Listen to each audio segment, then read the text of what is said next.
Thanks, Dr. Bregan. You know, this is interesting. Do you know that my collection of medicinal plants is housed in the Kew Gardens in London? Do you know that?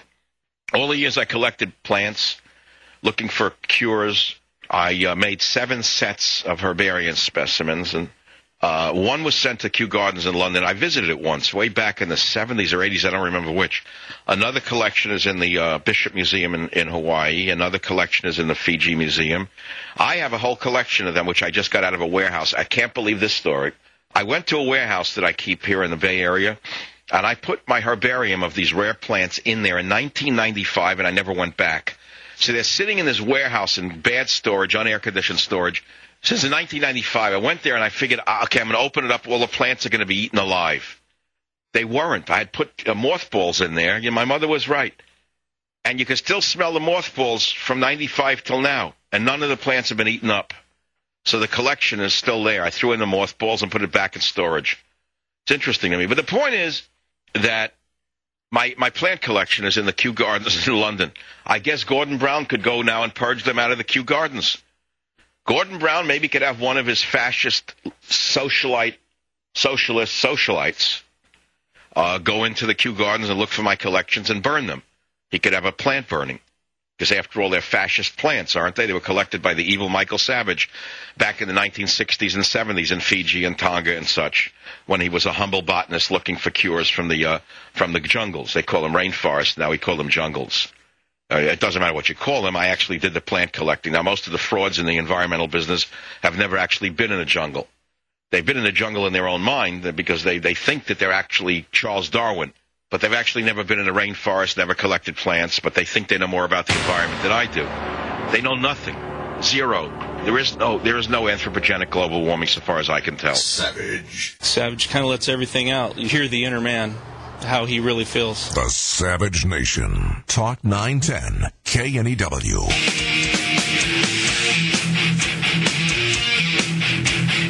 Joining us now for his report from the West Coast or left coast is James Herson. Thanks, Michael.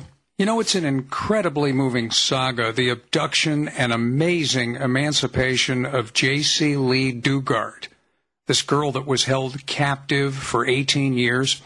The story throws the spotlight on something our postmodern culture has all but abandoned, to the detriment of our criminal justice system. That is, the existence of good and evil. J.C. was only 11 years old when in 1991 she was abducted near her home in South Lake Tahoe, California, 170 miles from the town where Philip Garrido lived. J.C. and her children, who are now aged 11 and 15, were kept in abysmal conditions in a hidden soundproof shed and tent compound in this guy Garrido's backyard. And the three spent nearly 2 decades locked in a 10-foot by 10-foot shed, sometimes moved into a second shed or in one of the 2 tents that were in the backyard. And this guy Garrido was a registered sex offender.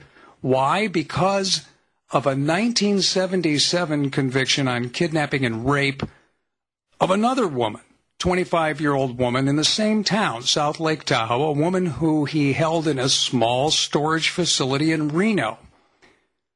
Now, he said at his trial that his crimes were the victim's fault because she was attractive. Well, he was properly sentenced to 50 years to life of hard time in a tough prison in Leavenworth, Kansas. And while in federal prison, he met his current wife, Nancy, who's also been charged in this case. But Garrido only served 11 years of his sentence. Incredibly, he was granted parole in 1988. Well, why was he released to walk the streets then? Well, look, there's an integral part of the development of criminal law in the West which is dependent on a defendant's state of mind. The word that's used in legal treatises is mens rea. That's Latin for guilty mind. It's a criminal mindset where a person committing the crime understands the nature and quality of his or her wrongful actions. Now, because this concept has inherent moral underpinnings, those of the liberal persuasion have altered it to suit their ideology. Liberal intellectuals, or so-called intellectuals, social scientists, legal theorists, have succeeded in pushing away traditional notions of good and evil, and instead promoting the idea that criminals are not responsible for their actions.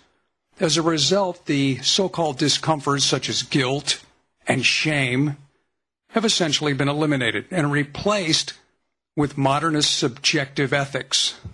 Even the language in the justice system has been altered to conform to these modernist theories. Prisons have been renamed correctional facilities. They are run not by wardens whose job it is to oversee the punishment phase relative to the crime, but rather by corrections commissioners who seek to rehabilitate clients, not prisoners.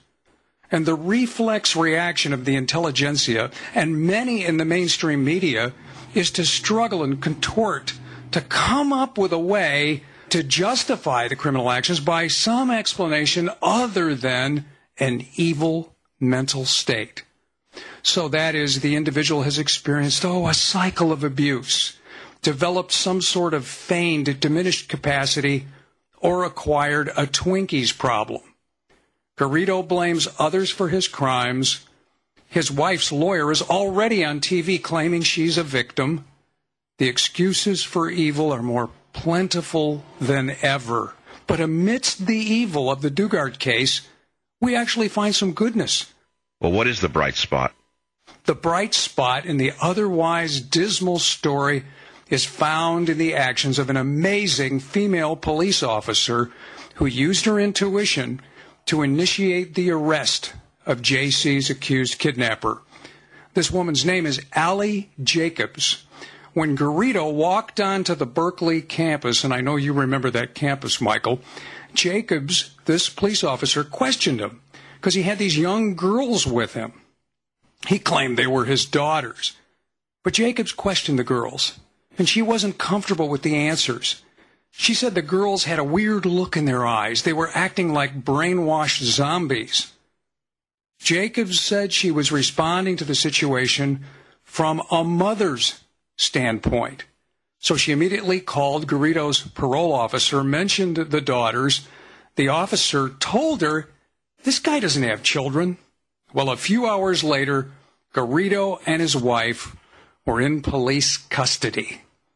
And JC and her daughters were free at last. So, even amidst the lumps of evil coal, sometimes you can find a hope diamond.